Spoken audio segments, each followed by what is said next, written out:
All right. In theory, we should be live. Hey, everybody. Welcome to the return of the Virtual Star Party for 2021. Weather conditions are cooperating. People have time. Telescopes are working. And we're glad to be back with you here in this very auspicious 2021. I'm sure it's going to be an excellent season for astronomy. Joining me this week, we've got... you're on my screen. We got Molly Wakeland. Hey, Molly. We've got, let's see, Linda Thomas Fowler. Hey, Linda. Hey. And the way you're using the green screen, it just looks like you're like right there, right sitting inside the observatory, but you're not. Yes, I'm not freezing my butt off in West Virginia. Right. And we got Roy Salisbury. Hey, Roy. Oh, wait, what have I done? Wait. There. Okay. There's Roy. And you're not at the observatory either. You're back at home. So more comfortable, but a slower connection to the telescope. Yep. We'll get it working though. Yeah, absolutely. So just to sort of get everybody excited, so something came in the mail a couple of days ago. I've hinted at this on other shows, and I figured tonight we'll unbox it. So here we go. If you can all see. So I got my Starlink. So I figure maybe later on in the show tonight, we will we'll unbox the Starlink and see what happens. All right. How do I do So this? all the imagers will be sending you hate mail. Yeah. Well, Yes. so the thing that I always say is that it has to only be used for sharing images of space. That's got to be the rule. Is used for the powers of good. Yeah, used for the powers of good. Science. So I only use Starlink to complain about Starlink and write pieces about Starlink and go from there. So, but yeah. So let's we'll crack it open. Yeah, I ranted on my YouTube video, sort of on my YouTube channel, about how I feel about this. Conflicted. Like on the one hand, access to remote communities for internet who've been completely robbed of internet access. On the other hand, wrecks our internet photographs. It's a complicated issue, and so. It is. But but you know what's not complicated? Cool pictures of space. So who's got some space pictures? Me. All right. I have Mars. Hit us. All right. Let me switch displays here and flip back over. Okay, there we go. So Mars is gotten very far away now. So it is only a tiny blip, as we can see here in my 8-inch Schmidt-Cassett grain. I do a focal reducer on. So we're at 1,280 millimeters of focal length. You can see the picture of my rig there below the video of my face. And it's in black and white because I have the black and white camera on there. Right. But alas, there is Mars.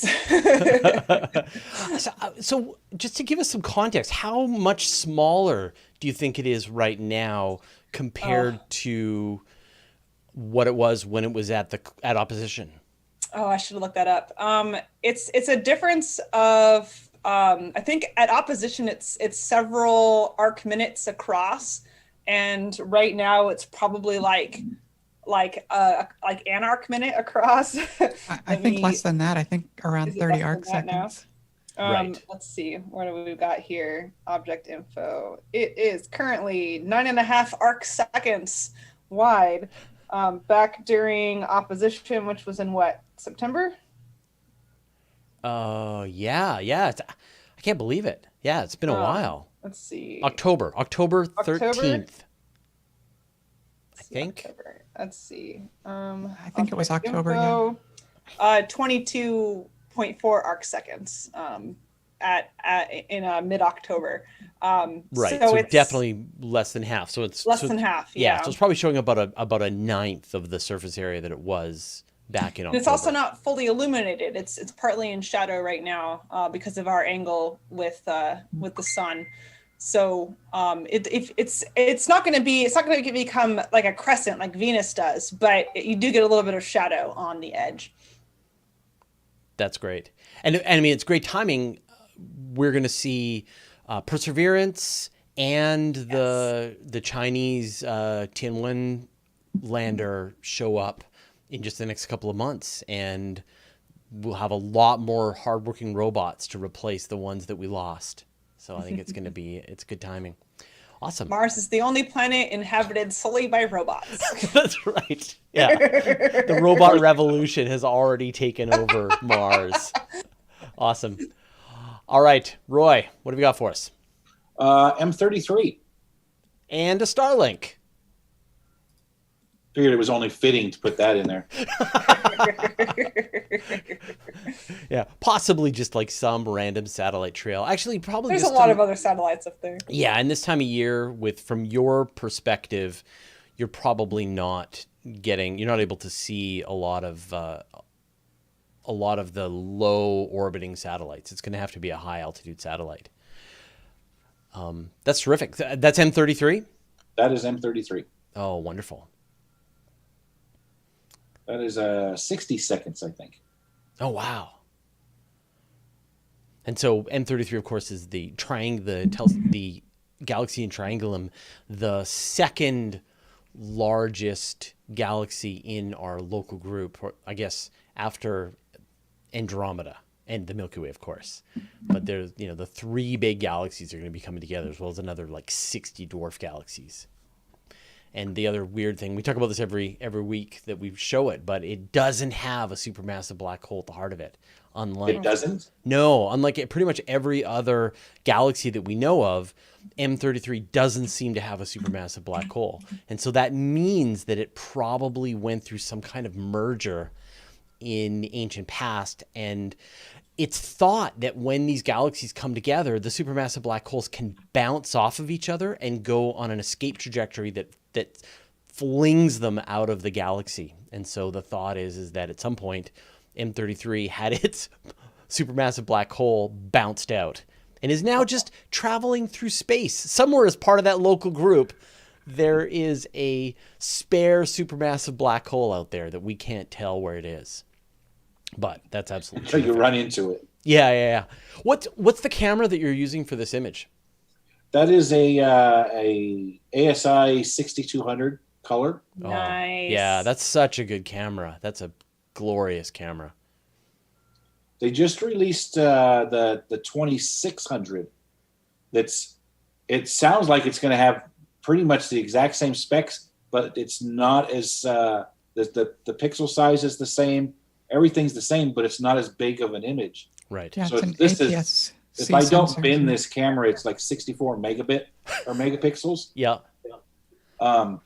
And the other one is if you don't bin it, you're down to 24. But it's still the same resolution. It's still way more than you would expect. They're really coming out with some really good astronomy cameras. Yeah. They're using the same sensors as the high-end Sony cameras, right? I think it's the same kind of sensor that you'll find They're in just like a the 7. electronics isn't as high end because they don't need them for consumer type of stuff. Yeah. But, Yeah, because like we do like those Sony cameras and stuff like that, or Nikon or Canon, they've got a lot of built-in electronics that do a lot of image prettification and a lot of automatic settings and stuff like that, where we don't do any of that. We're just taking the raw data and we're doing all the legwork. Right. Yeah. No macro work, putting them all together into producing some kind of video, whatever, just raw data coming into the computer, and then you go from there. Yeah. Fantastic. That's great. All right, Linda. Oh, I can replace the pin. Oh, okay, cool. I was going to head over to the crab as well, but I'll go find another target. Oh, wow. Look at that. So this is the target I'm actually working on imaging tonight, M1, the Crab Nebula. This is 10 minutes of oxygen. Oxygen. Wow. A single 10-minute image? This is a single 10-minute frame. Yeah, Wow. this is on an FLI 16200, FLI ML 16200 CCD camera.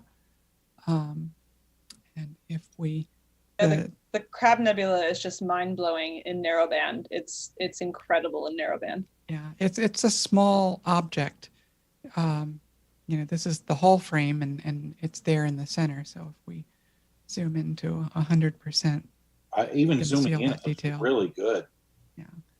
Yeah, I can't wait until I've got a couple more nights of data on this. This is going to be fun. And so I will stop this from doing work in the background and move on to other targets. It's weird that everybody has disappeared from the... Oh, maybe it's because I pinned it? Huh. What? I can't show... Well, for some reason now, OBS won't pick up you guys as to be able to show the cast of characters on the side the way it used to. I'm trying to figure out why that is. You might have to when if you're showing like a particular app, you might have to go kind of reassign it.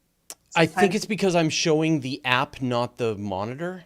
And so it's trying to get clever for me. So unfortunately, I won't be able to fix it for this time. So they're all there. You can hear their voices, but while we're chit-chatting, you can add another source. Yeah, but hopefully I can get it right. Yeah. Or it'll be like And some Molly kind of and I inception. show up in our frames at least. Yeah. Let me try. Oh, and Roy is now too. In the meantime, I'm going to try and get my awesome new wide field lens over onto the Pleiades. Oh, great. So hold on. So you're going to be able to switch lenses on the... I have two telescope rigs set up. I actually have three, but I have two that I'm I have two telescopes. Actually, I have three. Well, I'm actually working on a fourth rig now. I've managed to repair, or it looks like I'm going to be able to repair one of my older mounts and get it running again. So I'm going to set up a fourth rig, but I'm going to need another camera. So Again, cross your fingers for that next stimulus check, right? I got an S-Big 8300 I'll sell you. All right, let me try this. I think I've got this figured out. Yeah, I took the 8300 off and put these 6200s on. I don't love the 8300 chip. It was great 10 years ago. Yeah, it was, but I've used one before, and it takes over 5 minutes to get the same exposure as what I can do in like 90 seconds on my CMOS chips. Right. And it's got dead pixel rows, and it's noisier, and it's harder to process. And I borrowed one for a while, but I don't know if I want to spend the money on one. It was a good camera while it lasted. Yes, yeah. I would definitely say that. I may have one of those 2600s in my future. Yeah, I've been starting to look that way a little bit as well. The camera purchase is going to be a little bit of a ways off because I just bought the Rokinon 135 millimeter f2 lens, which is what I'm getting spun up here now. I had to buy the Ioptron mount recently when my other AVX gave up. So Corey kind of spit out my purchases. Corey S is asking, are they close enough to see a conjunction anymore? Are we able to see the conjunction anymore? Oh, Jupiter and Saturn? Yeah. You probably can't see them in the same. Well, maybe if you had a wide angle, perhaps like another telescope set up with a wide angle camera.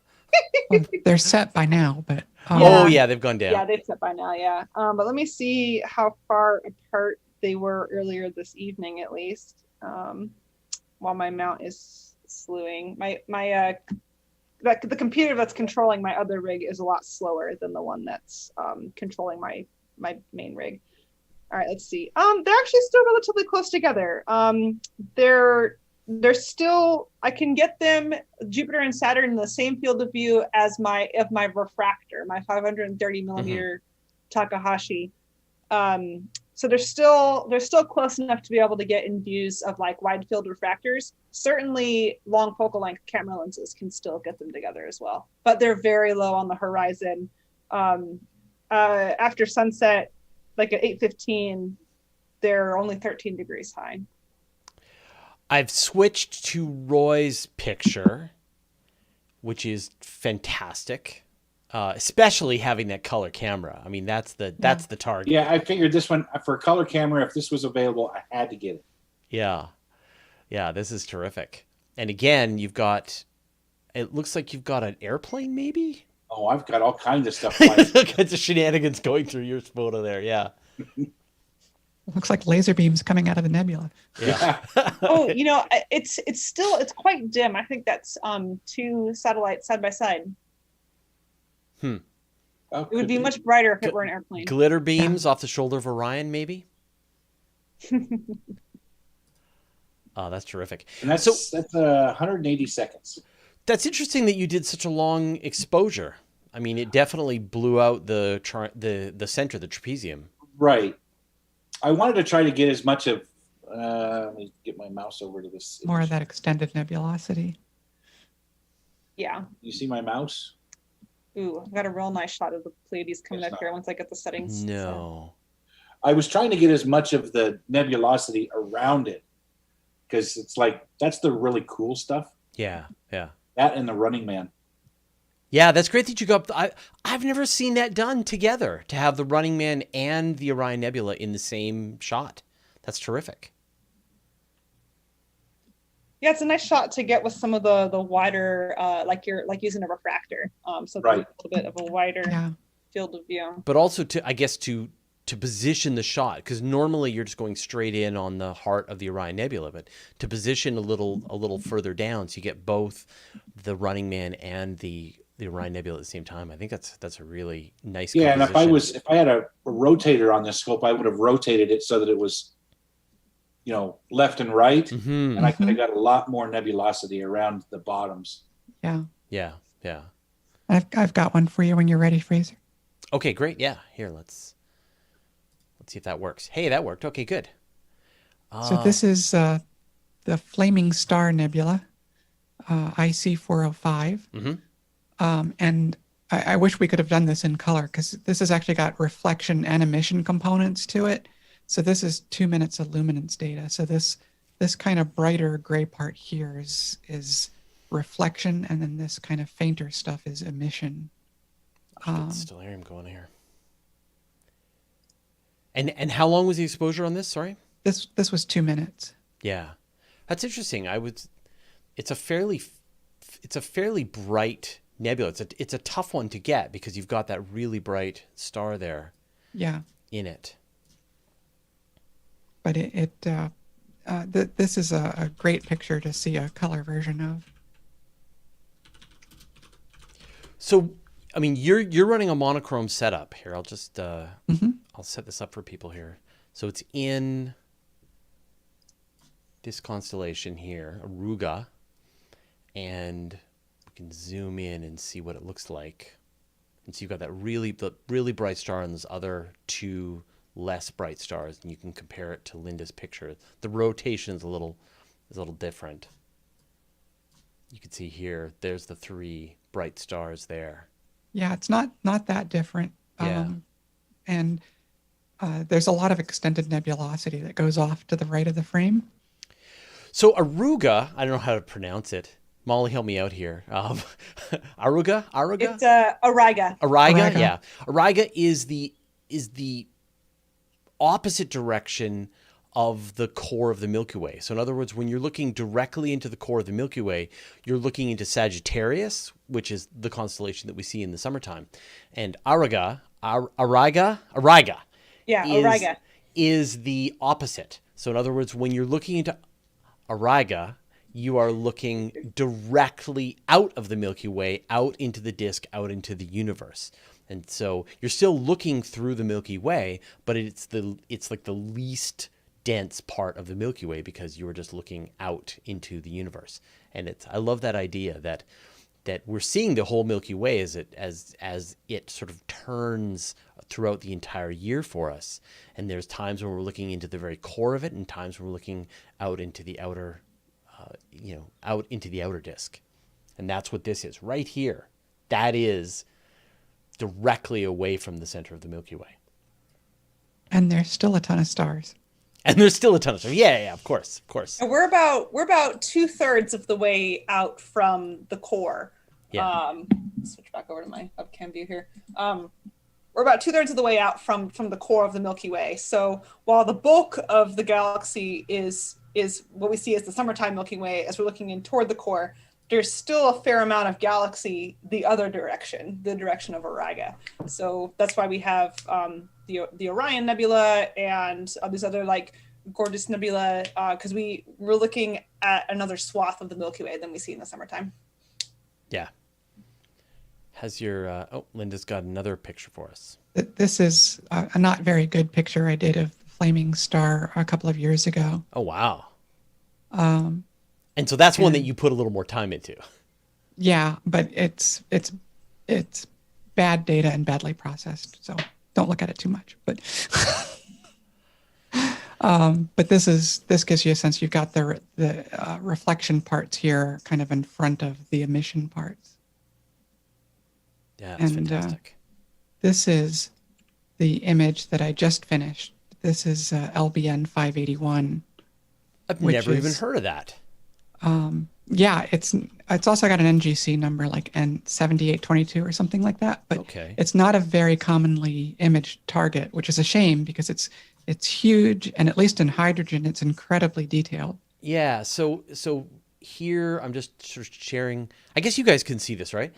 Mm-hmm. Yeah. Yeah. Okay. So we've got Cepheus, we've got Cassiopeia, and like there's the summer triangle just down towards the horizon. And then, so if you can find Cassiopeia directly above, the W, if you can find Cassiopeia, it's directly above it. And here is this complex, NGC 7222. But I think 7822, 7822, yeah. But they don't even have a preview of what it should look like. And so it's interesting, like, how do you pick your targets? Because you're looking at this and you're like, well, that's not that interesting. And then after you spend several evenings imaging, you get something just fantastic like this. I find a lot of targets in Sky and Telescope when they're in their observing section. We'll talk about especially galaxy targets. Otherwise, I just scroll through Astrobin and see what other people are imaging. See what everybody's doing right now. Yeah. Yeah, in this case, I was kind of browsing around Sky Safari, and I saw this thing, and the framing was such that it would, pretty much fill the frame of the camera. And I was like, I've never even heard of this. Let me go take a hydrogen alpha frame and see how it looks. And after I picked my jaw up off the floor, how much so detail there was in there. So is that a technique then that you'll do some scouting? You'll take like a couple of quick, say, hydrogen alpha filter images, see if there's something there, and then follow on afterwards, because it is a big commitment. Like to produce this image, how much time did you spend? This was about 25 hours of data total, so it was probably imaged over 3 or 4 nights. And then how much time spent processing? Processing the data. Probably, I don't know, maybe about half an hour to do the stack, or maybe less. But right. Then processing itself, actually, for this image went remarkably quickly. It was maybe an hour or 2 at the most, which for me is very quick. Normally it's like 17 nights of, I messed up, I have to start over. Yeah. Right. So mostly it's your telescope and your computer that are doing the hard work. You're letting machines capture these images for you. Yeah, thankfully when this was being captured, I was mostly sleeping. Yeah. Jonathan Allen was asking what software I'm using. So I'm using a piece of software called Stellarium, and I love it. It's free, totally free, and they've got a phone version, Windows version, Mac version, and you can search out any place on Earth, any object. You can customize what you put in the images, and then it allows you to just sort of see what's up tonight. And a lot of the time my way is to just kind of go like, what's that? I don't know. I'm going to try NGC 744. I don't know what that is.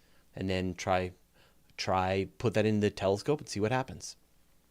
Well, one of the cool things is, at least with the software business, the Sky, and I'm thinking a lot of other ones do as well, is that I can actually fake taking a picture and it will download it from the Deep Sky catalog. Yeah. In the frame, basically in my frame. So you'll see what it will look like as if it was in your telescope, and that gives you sort of a good idea of what to expect. Right. Yeah, that's a great idea. Hen Halpert says, hey, Fraser, just wanted to thank you for sharing your knowledge. I'm in my last semester studying astronomy and physics, and your videos really helped me during school. Thank you. That's awesome. Congratulations on your last semester studying astronomy and physics. Molly, do you have any recommendations? Science!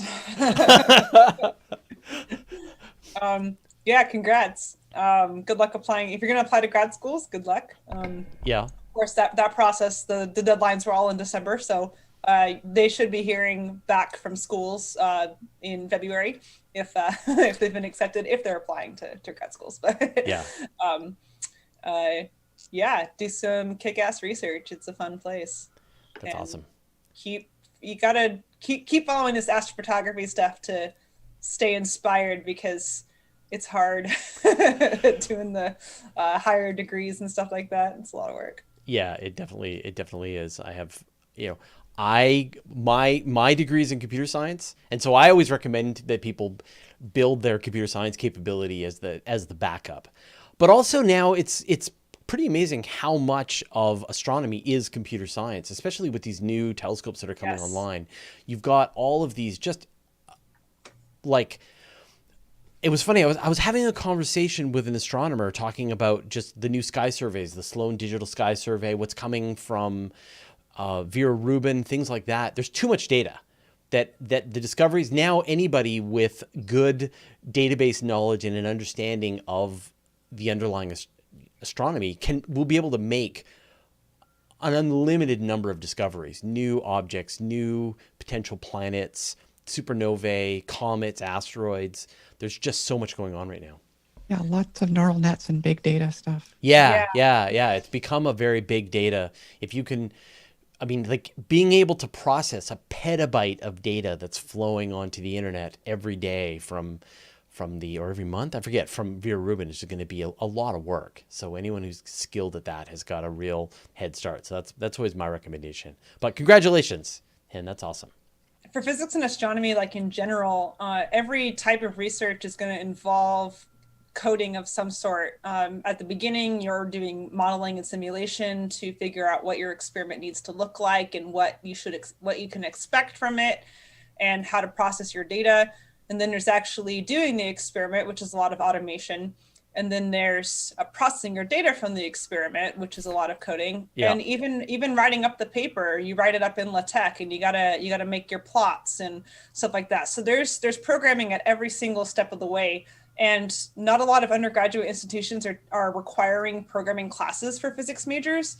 And my school did. They required a C course, which was a nice foundation for using other languages in the future. But if you didn't get to take a programming course in your undergrad, you can spend your summer doing some like online Python boot camp or something like that. Learning to code in C++ or Python will set you off at a really good starting point. Yeah. All right. Roy, what are we looking at? Don't we already know? Right in the center is the horse head. Fantastic. That's crazy. So how long of the exposure is this? That is 180 seconds. Do you remember, you've been around right from the beginning, Roy. Do you remember those early star parties that we used to do where we would just be freaking out because we could kind of make out the shape of the horse head in Gary's hydrogen alpha filter? And now this is a full color image. You've got what is that? You have the horse head. Is that the flame? The flame nebula over on the, down below it. That's phenomenal. Yeah, that's crazy. Again, cameras are just getting better and better. The sensitivity on them is unbelievable. Yeah. I've seen stacks that don't look as good as that 3-minute image. Yeah. And it actually looks really good. Yeah, that's so good. Can you zoom in on the horse? I can.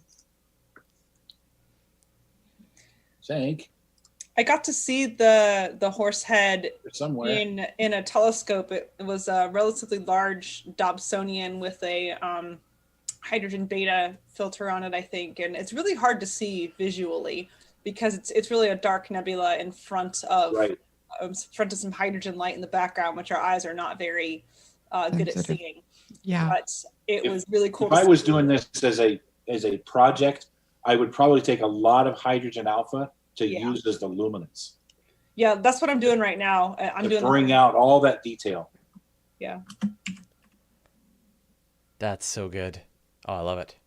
It's such a cool region because like when you get really good hydrogen exposures to that area, you can really see the wind, the stellar wind shaping the area behind the horse head, and it looks 3D. Right. You can almost Wow. see it kind of curving Yeah. and got these straight lines, and you can really, it just looks like some star that's obscured behind the gas and dust is just blasting the hydrogen gas into this enormous shape, this enormous curve. It's And really cool. that whole region is the whole complex is Oh, yeah. filled with gas and dust that is radiating. And If I you have could- seen people that have done extremely wide fields of this and got the Orion Nebula and this in the same image. and they're connected, and there's nebulosity all the way in between.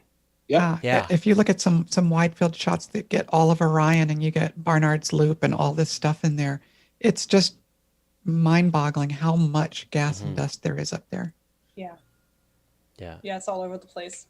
But And- I think the horsehead's one of those objects that as a child, when you see your first astronomy book and you see the picture of the horsehead and you just looking at the picture going, wow, that's so cool. Yeah. Yeah. That's amazing. All right, Linda, you've got an image as well, so let's take a look at that. So here's an old standby Yeah. M31. And this is 2 minutes of luminance again. You can see M31 is so big it doesn't quite fit in the frame, but it comes close. I wonder how it compares for your field of view, Roy, because I think you've got a bit of I'm taking it right now. Oh, great. Okay, well, that'd be great to see the comparison then. So just Yeah. to show people where M31 is, and M31 is one of those objects. It's pretty much it's the most distant object that you can see with the unaided eye. I mean, some people can see M33, that other galaxy we looked at, but M31 is the one that you can definitely see with as long as you don't have a lot of bad light pollution, and it's a bit of a trick to find. So if you ever want to try to find it, if you can find Cassiopeia, this is the key. If you can find Cassiopeia, which is that W, and here in Canada, Cassiopeia just does this spin around the North Star. It just goes around and around and around. And so under Cassiopeia, you've got this big square, which is Pegasus. And this is how I found it. And then if you sort of follow one side of Pegasus, you get this really bright star. And then if you go up from that really bright star, you get a little bit less bright star. And then if you turn a little bit and go up from there, you get an even less bright star. And then Andromeda is right off of that star. And once you learn to find it, you will recognize it. It's just one of those road markers in the sky that you'll see every time. And you should be able to find Andromeda almost instantaneously if the skies are dark enough. And you really can see this fuzzy blob in the sky with your own eye. And just for comparison, it's so much bigger than the moon even. Yeah, about 6 times. Yeah. Yeah.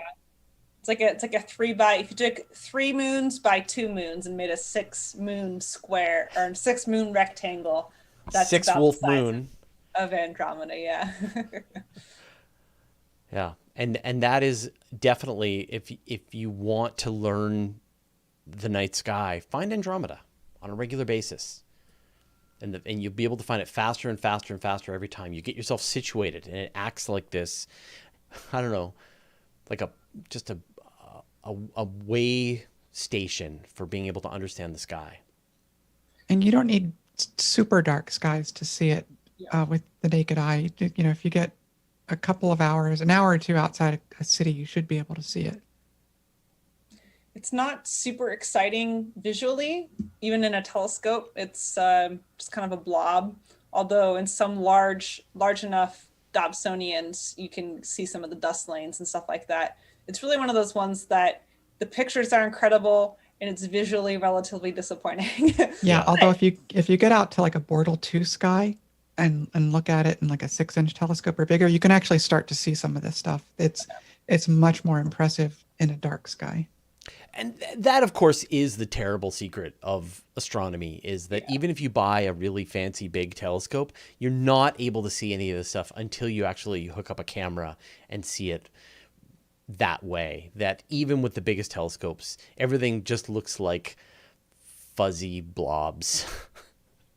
Which is kind of disappointing because people Dim say, fuzzies. yeah, people say, I want to see Andromeda. I want to see the Whirlpool Nebula. I want to see the Horsehead Nebula. And you're like, oh, you see that part that looks like a little fuzzier than the other rest part? That's where it is. Yeah. But when you see with a camera, that looks great. But the magic of it is still, you're looking at Andromeda, and it's kind of, if you're in some light pollution, it's kind of a fuzzy blob, or anywhere you're looking at a galaxy, it's kind of a fuzzy blob. But the magic is realizing that the photons that galaxy emitted 2.5 million years ago, or 30 million years ago, or 60 million years ago, have been traveling across space quadrillions of miles for, since the time the dinosaurs walked the earth, and they're not absorbed into your eyeball, into your retina. And you are witnessing this ancient light from stars 30 million years ago. That's the magic of visual observing. I am an astrophotographer through and through, but there's still some magic in visual observing. But I do think when people always ask me like which telescope to get, I always recommend just go with an 8-inch Dobsonian. Use it until you either are bored with it and it collects dust, or you want to go deeper and get into astrophotography. Don't bother with any other telescope until you've hit that point. And then by that point, you'll know exactly what kind of telescope you want. It'll be one of the ones that Molly, Linda, or Roy are using. But so here's Roy's version. And so you guys have pretty much an identical field of view. It's pretty close. Roy's is slightly bigger, but yeah. Yeah. And once I get the Pleiades, I'm working on getting that. But once I get a nice view for you guys with the Pleiades, I'll head over to Andromeda with my camera lens, and we'll get a really nice field of view of that to compare with theirs. Cool. One of the things I really love about Andromeda is the angle of it is sort of perfectly positioned, so we get to both see all of these dark dust lanes that you can sort of see them from the side. You can see the core, but it's not completely obscured. But you're also not seeing it face on the way you're seeing other galaxies. It's got a really nice angle to it, and I wonder, like, can you almost see like a warp to it? I wonder. So in some pictures, I have kind of seen, like, it seems like it extends further below the plane of the galaxy, of the Andromeda galaxy, on one side more than the other. I'm not sure what the literature says about it, though. Yeah, but I mean, I know that we now know that the Milky Way is slightly warped. Yes. From mergers with other various galaxies in the past. I love trying to imagine what an observer in the Whirlpool galaxy sees when they look our direction. What does our galaxy look like to them? And we do know that our galaxy is a spiral galaxy. We know that it has a bar. It's a barred spiral galaxy, but not quite as obvious of a bar as like other barred spiral galaxies. And we have a bit of that warp. I think we have, how many arms is it? 2 for sure. Yeah. And maybe 4. Yeah, I think there's like some arms that kind of split. Yeah. I think from what I've seen. So from all accounts, we are a gorgeous galaxy in somebody's sky. Yeah, every now and then we see a picture from the Hubble Space Telescope or the European Southern Observatory where they show what they say is, in their opinion, the Milky Way's twin. Right. And you get to see these, beautiful grand spiral galaxies with multiple arms and a bar. Yeah. Well, it's not a great image of the Pleiades. I think with high level light pollution, this is about all I'm going to be able to do without doing processing, but I'll go ahead and share it here. I have a really high sky background, which I was trying to cut out. So the stars look kind of weird now, but you can see the stars of it at least, if not really any of the Seven Sisters. So this is the Pleiades cluster, colloquially known as the Seven Sisters, or Subaru in Japanese, and that's where the car company name came from. And the telescope. Yeah, and the Subaru telescope was named for it as well. And so it was thought, and a lot of people think this, who know some stuff about stuff in space, that the blue nebula around it belonged to that star cluster. But we now know by looking at the way that the dust cloud and the stars move, that the Pleiades cluster of stars is actually moving through, or sorry, the dust cloud is moving through the Pleiades cluster. There's this cloud of molecular dust that's just floating around, and it's reflecting the blue light from the hot young stars in the Pleiades cluster, but it will eventually continue on its way past them. So that isn't like those stars in the process of blowing off their nebulosity. Right, because there's no hydrogen alpha there, and stars blowing off their material, you have oxygen, you have hydrogen. There's none of that there. This is a purely reflection nebula. There's no emission nebula here. So cool. I will go get that one next. Oh, that'd be great. Cool. Yeah, you might get a better view than me, and I'll stop over and head to Andromeda next and see how my view compares. That'd be great. Yeah, I'm in the heavy light pollution of Oakland, San Francisco. So, yeah. And it's earlier in I've the taken evening really for good you. images that you can see all the nebulosity. Yeah, we're not quite. We just hit astro darkness in the last few minutes, so the sky's still kind of not super dark. So a couple of people, Chatty Walrus and Patrick Ford, are asking about Betelgeuse. Do we know if Betelgeuse has exploded or not? Well, of course, it is some distance away from us. I can't remember exactly how many light years. I think 70 or something like that. So if it has exploded sometime in the last 70 years, we won't know. But as far as what the dimming that we saw, thinking that it might be leading to a supernova, it has regained its brightness, and it was a transitory event. And it doesn't look. It's still in kind of the prime time for it to go supernova, but it's not going to happen this year, probably. So astronomers recently, they used to think it was 650 light years away. And just in the last year or so, astronomers did a much more precise job, because it's actually a very difficult star to tell the distance to it, because it's so bright and so big. It's the only other star other than the sun that we can actually see the disk of the star. And astronomers were able to calculate it's actually about a third closer than they had originally expected. And so what that means is that it's not as big as they thought, and so it's not as evolved as they thought, and so in fact it's less likely that it's going to explode as a supernova.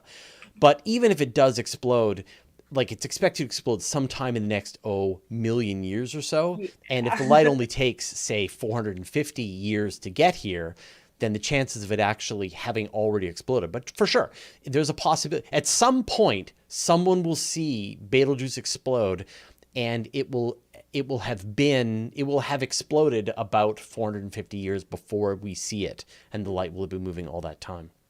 The big mystery is why we don't actually see more supernova in the Milky Way. We should be getting about one per century. But the last supernova that we actually had was the Tycho Brahe supernova back in the 1400s, 1600s, yeah. And we haven't seen any since. And there's one more recent that we've seen the debris from that astronomers have been able to find, the Cygnus loop, I think.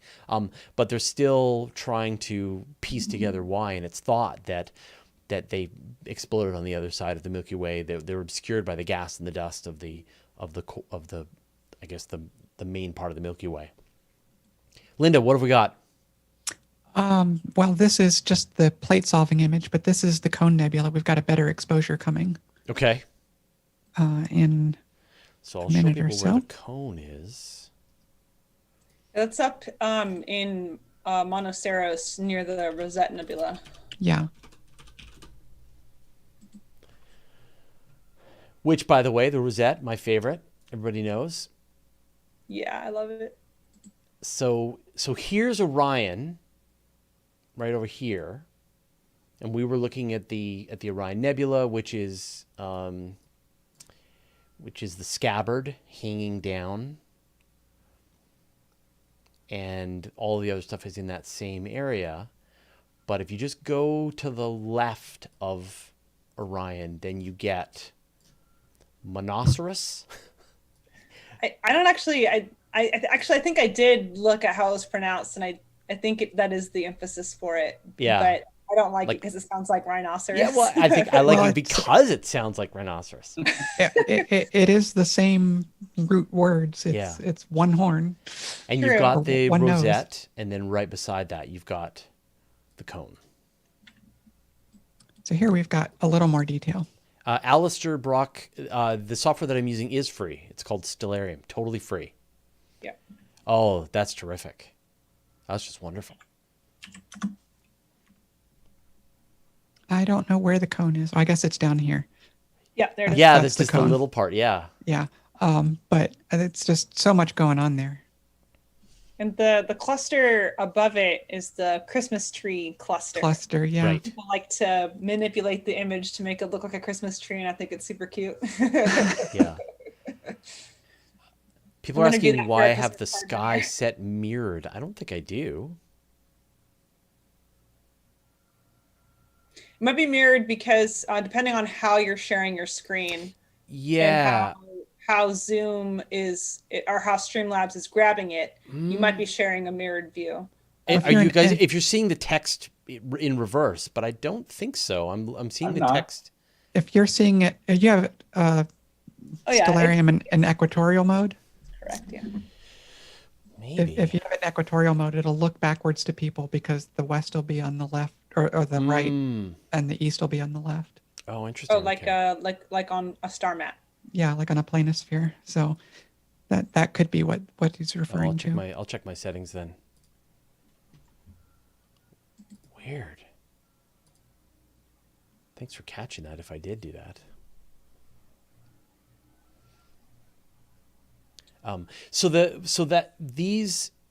That's a pillar of creation. Yeah. Is it's the a I don't see big that. old pillar. Yeah, so when you think about, like, say, the pillars of creation in the Eagle Nebula, it's the same structure. You've got this young hot star. Can you zoom in? Zoom and Sure. enhance? I don't know about enhance, but I can cone? zoom. Yeah. Enhance.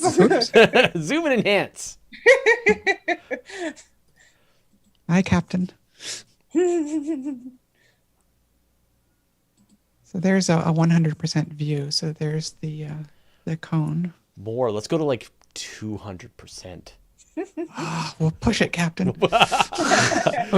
There I'm you giving go. it all she's got, Captain. That's awesome. So you've got like this young hot star up at the top here, and then it's just blasting out radiation that's carving out this giant bubble of gas and dust in the surrounding nebula. And this is a stage that these stars go through. They switch on. They accumulate material. These young hot stars, they accumulate material. They build more and more stuff on them, and then eventually they get so hot that their stellar winds kick in, and then they start to clear out the area around them. And that really just defines the size, the maximum size that a star can be is how much material can fall in before they can blow it all away again. And about 4-ish billion years ago, we were born in one of those. Yeah, absolutely. Oh, here we go. Roy's got his Pleiades. Oh, so nice. And I hope you There you can go. you can all see Pleiades.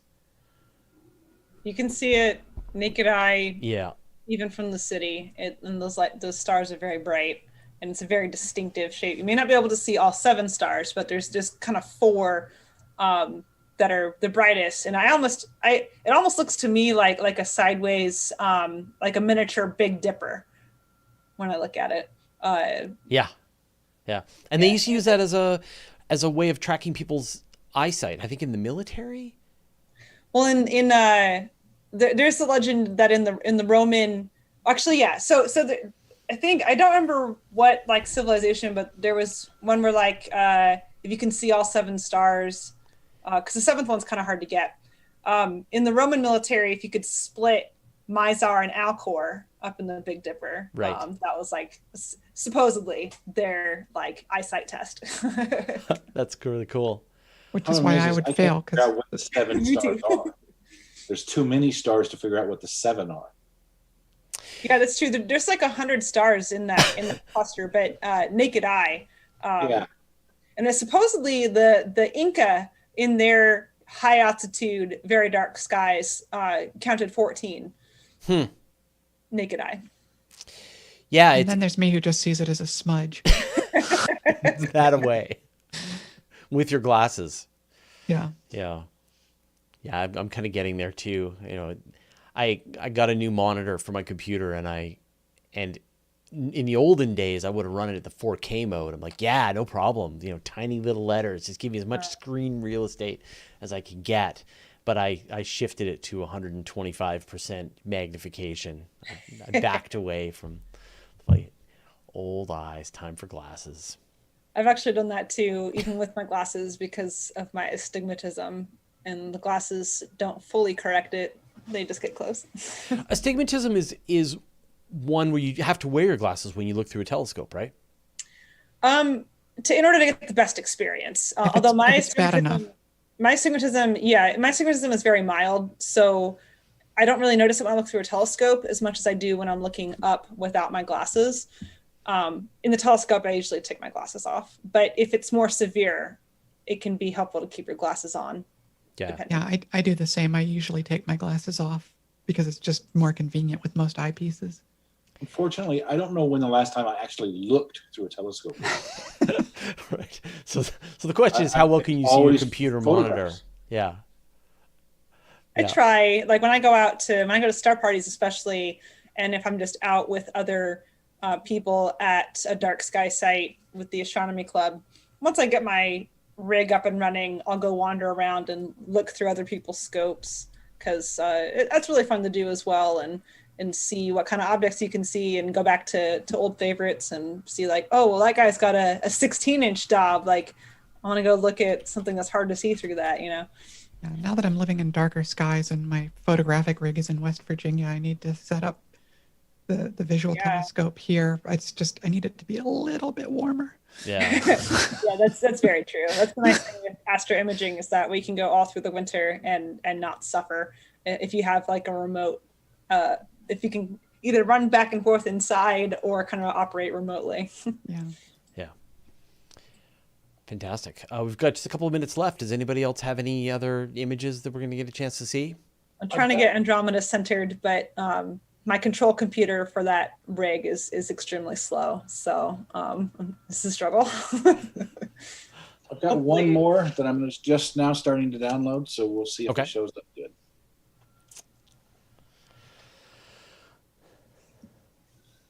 All right, it doesn't have to be perfectly centered. We'll call that good. Let me get the settings set. And I think someone had a question. Chatty Walrus is asking, how can one track the International Space Station? Yes. There are a lot of apps, a lot of planetarium apps. Like I use Sky Safari, which has a free version called Sky Portal. And I think Stellarium has satellites in it as well. Can show you where it's currently at. Or I think NASA still has a text message service. I know I used to be on it, where you send them like your zip code, and you can sign up online, and they'll send you text messages when it's going to be overhead. Yes. Yeah, I've used that. Yeah, there's lots of apps that you can use that'll do this. Yeah, Sky Safari is definitely one, and there's a website called Heavens Above. Yeah, it's an app. Yeah, it's the one I've always used. Yeah, me too. Yeah, Heavens Above is also a smartphone app, and that's also handy when you're out somewhere dark enough to see lots of different kinds of satellites, so that when you see something come over and you're like, I wonder what that was, you can go look in Heavens Above and see like, oh, that was a tumbling Russian rocket from the 70s, Yeah. All right, so Professor Newman asks, did ice asteroids once exist pre-sun and get blasted into liquid and vapor by solar radiation? A lot of comets still have ice in them. And they come in from the cold outer reaches of the Kuiper belt and wing around the sun, and that's why they have their tails. I think a lot of asteroids probably do still have water ice because they're outside the zone where there's liquid water in space, but it's like trapped up inside of Right. It's like it's trapped up inside. It's not like, like a ball of ice. It's like trapped up inside of Right, rocks. like a comet. Yeah. Yeah, so there's a thing called the frost line in the solar system, and it's sort of halfway through the asteroid belt. And if the asteroids are closer than this frost line, then they've had all of their surface water blasted away. And if they're outside of that region, then they're able to still maintain it. And that was the whole idea with the Dawn mission, going and visiting Vesta and Ceres, one asteroid which was inside this frost line and the other one that was outside of the frost line. The question, of course, is that where did the water come from for the Earth? And there's still, people aren't entirely sure. It's still an open question. Yeah, it was thought like maybe there was just lots of water and the Earth just scooped it up before the sun could blast it away. Another idea is that comets delivered it later on. I love that idea. yeah. The leading theory right now, and this is really being borne by the comet, the comet or the samples of the asteroid that are coming back, thanks to the Japanese Hayabusa missions, is that there's actually a lot of volatiles, a lot of water and ammonia and various gases still locked inside these asteroids. As long as they're under the surface and they're getting blasted by the radiation of the sun, they're able to still maintain some of this material underneath. And so as these things were smashing into the Earth, they were delivering water. So it turns out, or looks like there's a lot more water in the inner solar system than people had previously believed, just under the surface. That's really cool. And now we also know that there's water on the moon in ice form. Because there's some craters at the North and South Pole where, because of the height of the crater and their position at the pole, they never get any sunlight in those craters. So first it was a theory, but now it's been confirmed with spacecraft that there is frozen water deposits on the moon, which is really exciting for the potential of putting some habitats up there. All right, Roy, you've got the Iris? That's the Iris. Oh. I should have done a longer exposure, but I just didn't know how long it was going to take and how much time we had left. So. It's a tricky object, and it really likes to be taken with a color camera, so you've got the right rig for this. Yeah. It just needs more exposures and just to get deeper exposure on it. Yeah. That's still nice for a couple minutes. Yeah, no, that's terrific. And what I really like about this, I mean, this is another example of a young hot star, but it's surrounded by this nebula, and the darker regions where you can't see the stars, they're just blocked by this gas and dust. And you can see it just sort of in the middle. Very cool. And when you go out to a dark site and can get some deeper exposures on the Iris Nebula, you can really see, like, it looks 3D, like the way that the dust blocks the background stars. It's really cool. Yeah. I've got Andromeda here in a second once my computer switches apps. I've seen some infrared images of some of this stuff. It's interesting that you can see what's behind all that dust. Yeah. Yeah. So Indrajit is asking, hey, Fraser, you used to make such lovely 10 to 12 minute videos of space news and other stuffs. Why don't you do that anymore? So that's a good question. And the answer is kind of complicated, which is that the more that I've learned about space and astronomy, the more that I realize how little I know. And I've found it's a lot more useful and productive to go straight to the source. So while I am doing less of just the explainers, where I try to sort of synthesize a whole bunch of really interesting ideas into one 10 to 12 minute video that's highly produced, I've been doing a lot more interviews with people who are actually working on the missions, the project directors of space telescopes and astronauts and things like that. And so it's less dense, but it's straight from the horse's mouth in this case. I'm actually able to talk to these people directly and understand. And so I was feeling kind of unfulfilled by my ability to essentially regurgitate what people who are at the very forefront of knowledge were discovering. And I found it a lot more interesting and fruitful to talk to them directly. And then I've layered on top of that the question shows that I do on the Mondays with the open space to be able to answer questions live in real time, as fast as humanly possible. And I think we're going to start probably on Monday's episode. We're going to pull the episode down right after I do the question show, and then we're going to up the production value and then re-release it within the next couple of days. So I think this is definitely my, I'm sort of feeling limited by what I'm able to do and what I know as a journalist. And I'm a lot more interested in trying to really rely on the experts and the original sources. So I think that's the reason why I'm a lot less excited about making these 10 to 12 minute, here's what we know about this mission, etc. kinds of episodes. And I'm a lot more interested in doing more in-depth interviews with the experts who are right at the cutting edge. That's my feeling right now today, and that sort of explains where my head is at. Molly. Got Andromeda here for one last shot. There we go. And Linda, you had the Rosette. Where'd it go? Bring it back, please.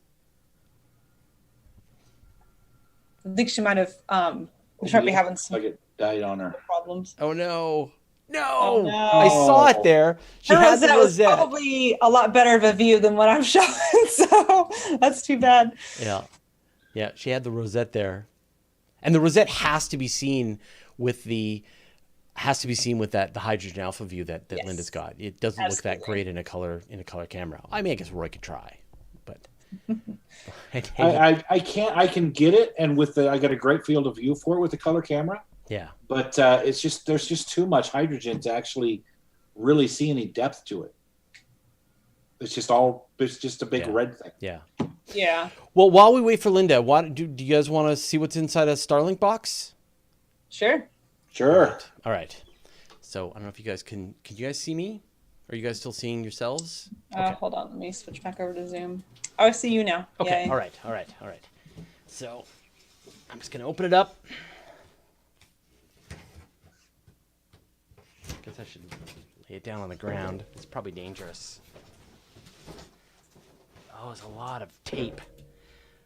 So what I'm hearing, though, people are getting 150 megabit download speeds, 30 plus upload speeds. Well, it's pretty good. All right. Hold on. Okay. So you get the instructions. Point at sky. Connect. Wow. Yeah. Point at sky. That's idiot Great proof. instructions. Yeah. Okay, and then it's got like a great big plastic thing that holds all the pieces together. It's got the ground part.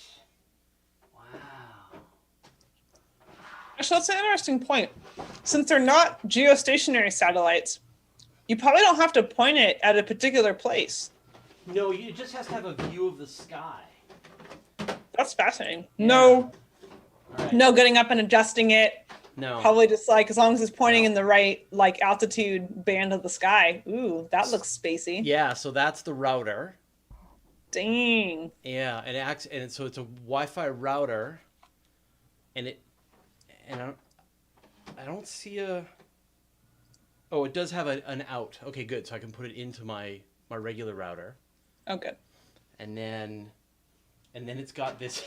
They're very clear about this. It goes a white cord and a black cord. The white cord goes to the router. The black cord with a big long cable goes out to the Starlink to the dish.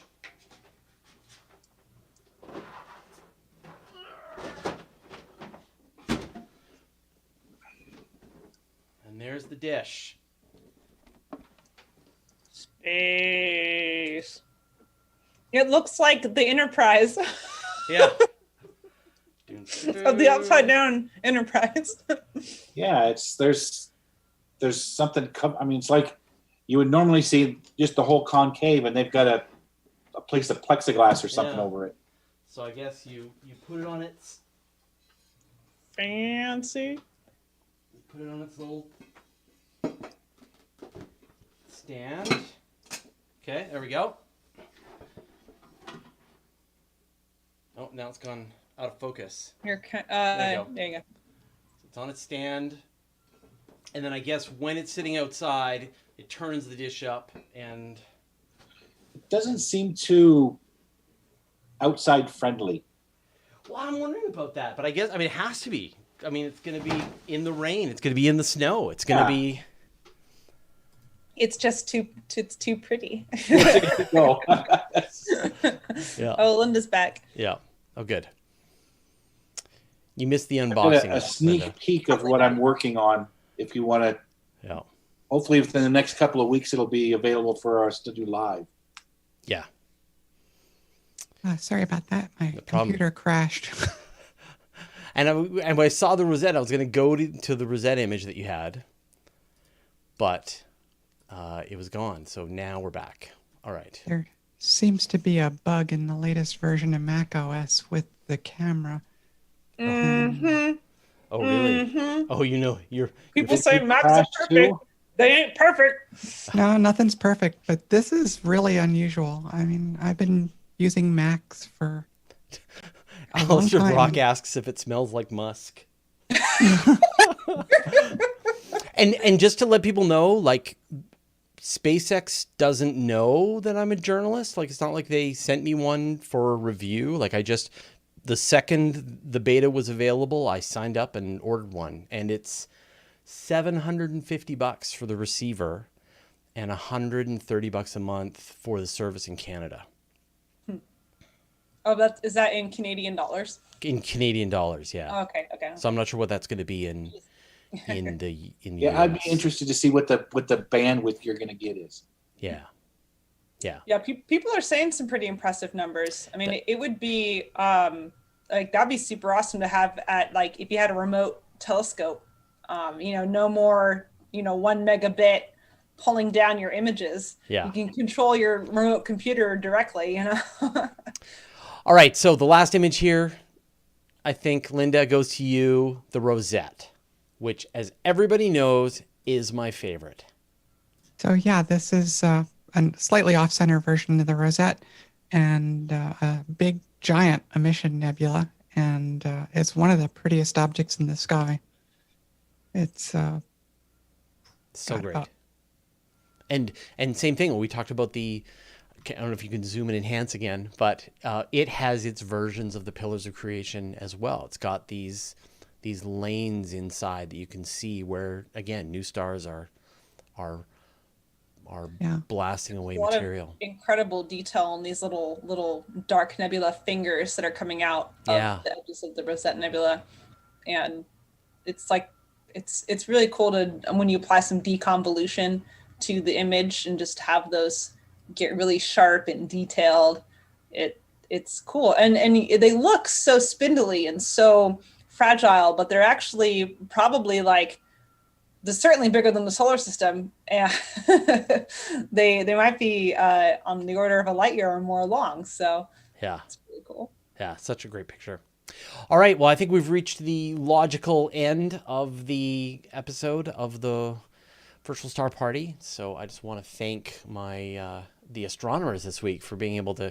Everyone just had mostly, I guess Linda had some slightly misbehaving technology, but mostly everybody's technology was behaving. Mostly the skies were behaving. It was a good night. Thank you, everybody. Linda, if people want to follow you, see more of your work, where should they go? You can find me at lindasastronomyadventures.space on the web, or also Google and YouTube for Linda's Astronomy Adventures. Perfect. Roy. You can't. You can't. Yeah.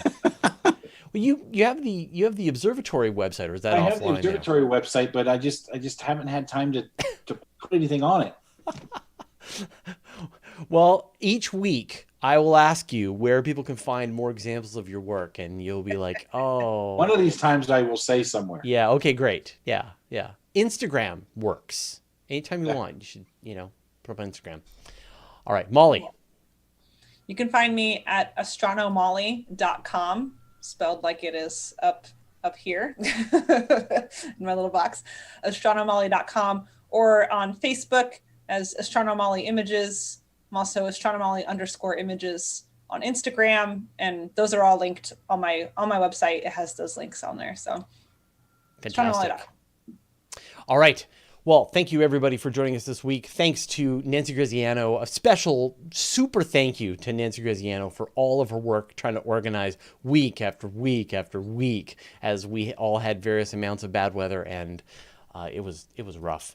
So thank you so much, Nancy, for all of your hard work. It's definitely really appreciated. Wow, that's just a million versions of me here. All right, let me change my camera. There we go. So thank you for everyone watching. The next thing that I'm going to be doing is on Monday. I'm going to be doing my open space. So if you want to come and bring your questions, I will be there to bring you answers. All right. Thank you, everybody. And hopefully we'll be able to see you all next week. Some combination. Thanks, everyone. All right.